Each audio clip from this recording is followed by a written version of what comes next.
இன்னைக்கு போங்கனி சமையல் சேனலில் என்ன பார்க்க போகிறோம்னா சின்னகரை மீன் குழம்பு செய்முறை. தக்காளி இந்த வரைக்கும் எடுத்து வச்சுருக்கிறேன். இவ்வளோ தக்காளி, சீரகம், மல்லி, உளுத்தம்பருப்பு, அரிசி வறுக்கிறதுக்கு இருக்கும்.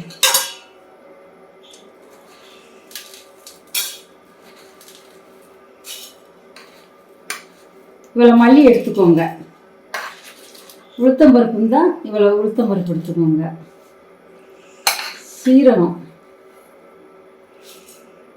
இவ்வளோ சீரகம். காயம் ஒரு துண்டு எடுத்துக்கோங்க. மஞ்சள் துண்டு, இவ்வளோ மஞ்சள் வச்சுக்கோங்க.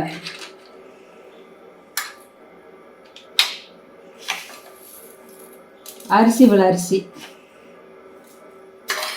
இப்போ வத்தல் எடுத்துக்கிறோம்.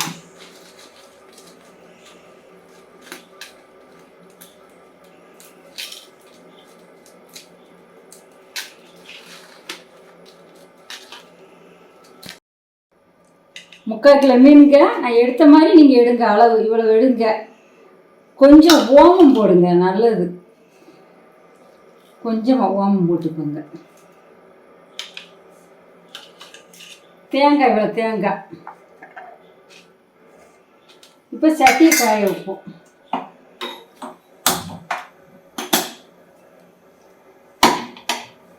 கருவேப்பிலை, இவ்வளோ கருவேப்பிலை போட்டுக்கோங்க. எல்லாத்தையும் மொத்தமாக வறுத்துருவோம்.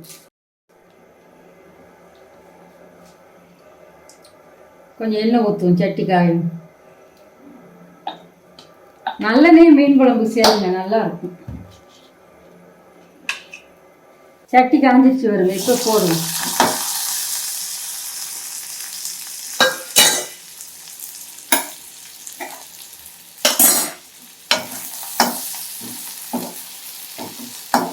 தேங்காய் எல்லாத்தையுமே வறுத்துருங்க. நல்லா வாசமாக இருக்கும். குழம்பு கெட்டு போகாமல் இருக்கும். தேங்காய்லாம் நல்லா வதக்கிட்டா.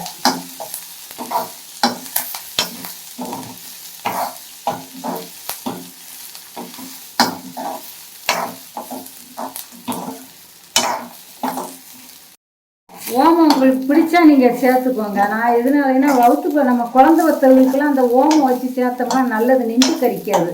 அதனால தான் நான் ஓமம் சேர்த்துருக்கிறேன். உங்களுக்கு பிடிச்சா ஓமம் சேருங்க, இல்லாட்டி ஓமத்தை கட் பண்ணிடுங்க.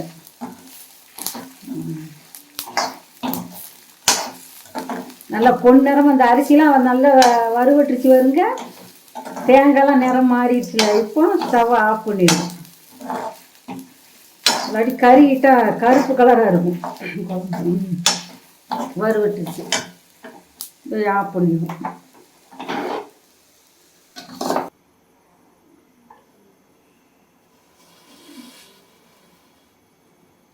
சட்டி காஞ்சிச்சு. எண்ணெய் ஊற்றும். நல்லெண்ணெய் ஊற்றுங்க.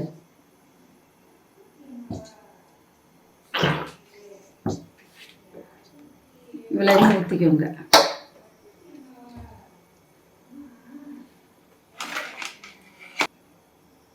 இப்போ எண்ணெய் காயமும் இந்த பச்சை மிளகா 4 மிளகா வச்சுருக்கோம் பாருங்க, வாசமாக இருக்கும். மிளகாய் போடும்.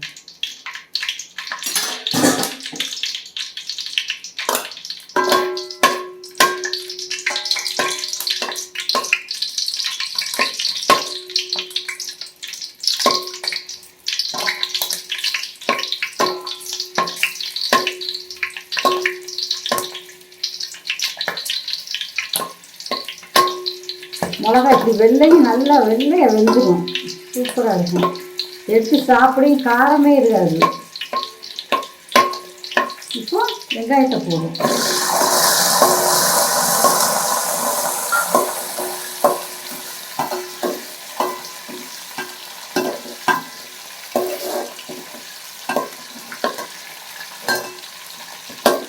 இதோட தக்காளி சேர்த்துக்கிடுவோம்.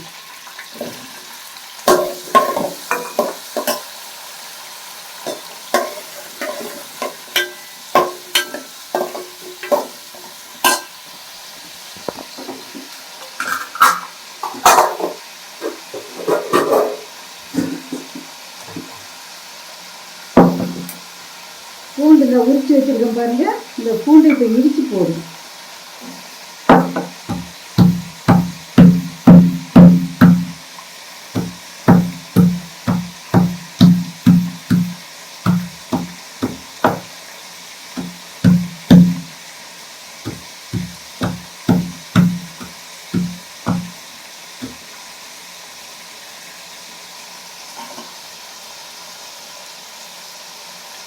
இப்படி கட்டி போடுங்க. முழுசாக போடுறதோட இடித்து போட்டால் நல்ல வாசம் வரும்.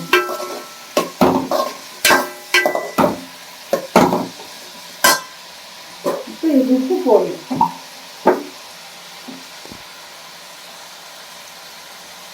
இது உப்பு போட்டு வேக வச்சுக்கணும்.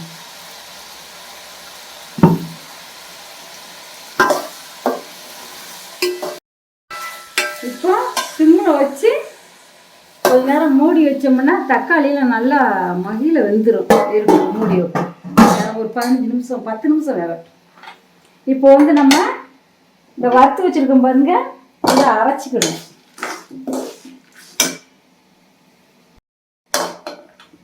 இந்த வறுத்து வச்சுருக்கோம்ல இதில் அரைக்கும் போட்டு.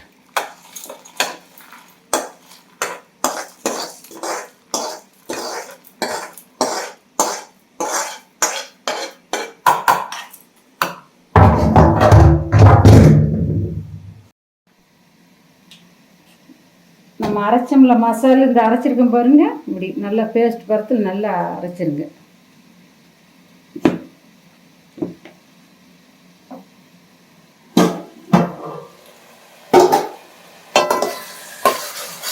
தக்காளி இதே மாதிரி வதக்கிக்கோங்க. நல்லா வதங்கிடும். தண்ணி ஊற்றாமே வேக வைங்க, அப்போ தான் நல்லா வதங்கும். தண்ணி ஊற்றினா வதங்க கூட செய்யாது.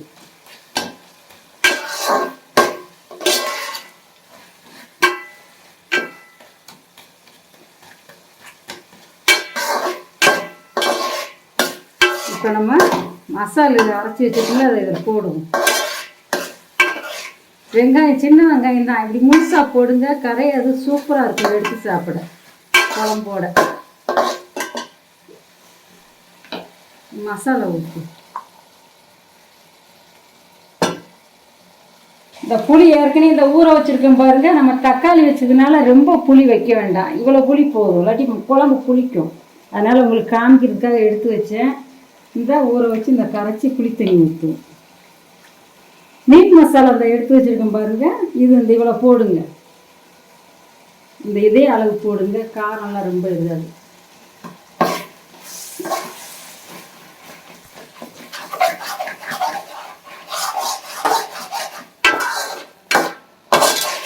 இப்போ புளி தண்ணி கரைச்சி ஊற்று.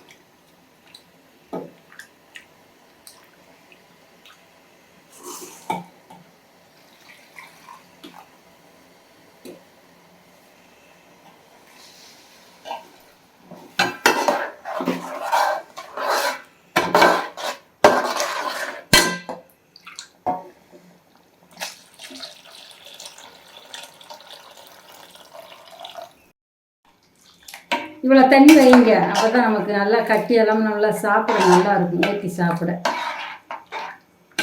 இப்போ இதை ஒரு மூடி போட்டு மூடி வச்சுருவோம். ஒரு 10 நிமிஷம் கொதிக்கணும். அதுக்கு பிறகு மீன் போடுவோம்.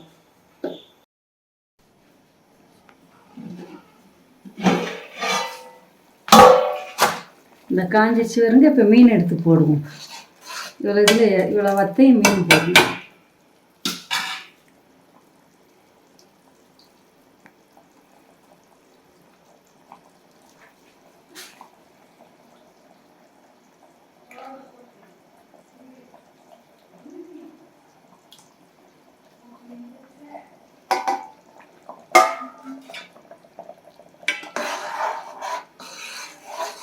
இன்னும் ஒரு 10 நிமிஷம் அப்படியே மூடி இருக்கும்.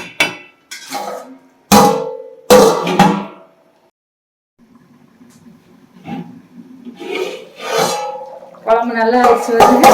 அந்த எண்ணெயெல்லாம் தெரிஞ்சு இருக்குல்ல, இந்த பருவத்தில் இதே போதும். அந்த மீனெல்லாம் கரெக்டாக இருக்குது. இப்போ நம்ம இதை தாளித்து ஊற்றுவோம். ஸ்டவ் ஆஃப் பண்ணிடுவோம். சட்டி காஞ்சிருச்சு. கொஞ்சம் எண்ணெய் ஊற்றுவோம். எண்ணெய் ஊற்றி அழைச்சிருக்குங்க, அதனால கொஞ்சமாக போதும் எண்ணெய். நல்லெண்ணெய் தான் ஊற்றினா நல்லா வாசமாக இருக்கும், நல்லா தான் இருக்கும்.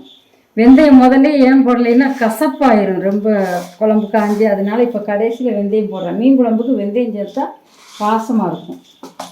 அதான் இப்போ தாலி கீழே போடுறேன். அதில் இவ்வளோ வெந்தயம் போடுங்க.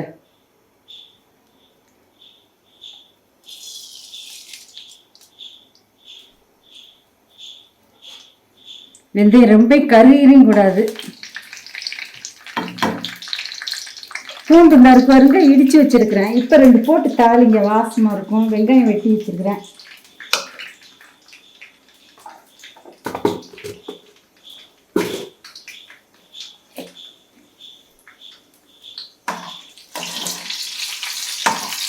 இவ்வளோ பருவத்துலேயே அந்த பூண்டையும் வெங்காயத்தையும் போட்டு ரொம்ப கறிக்கிடக்கூடாது.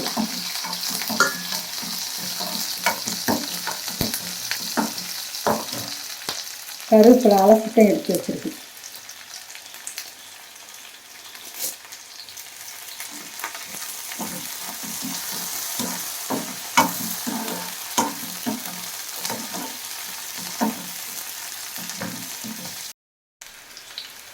காஞ்ச வத்தல் போடுங்க, வாசமாக இருக்கும்.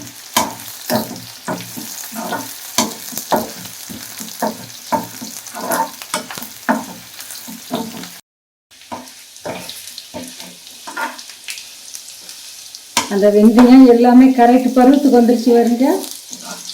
ஸ்டவ்வை குறைச்சி வச்சு வெந்தயத்தை போட்டு கருக்காமல் இப்படி ஊற்றுங்க, வாசமாக இருக்கும். இப்போ தாளித்து அதில் ஊற்றுவோம்.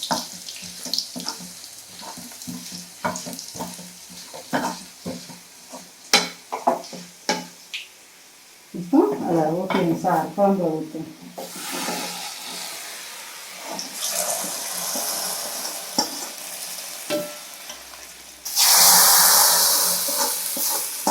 அவ்வளோதான்.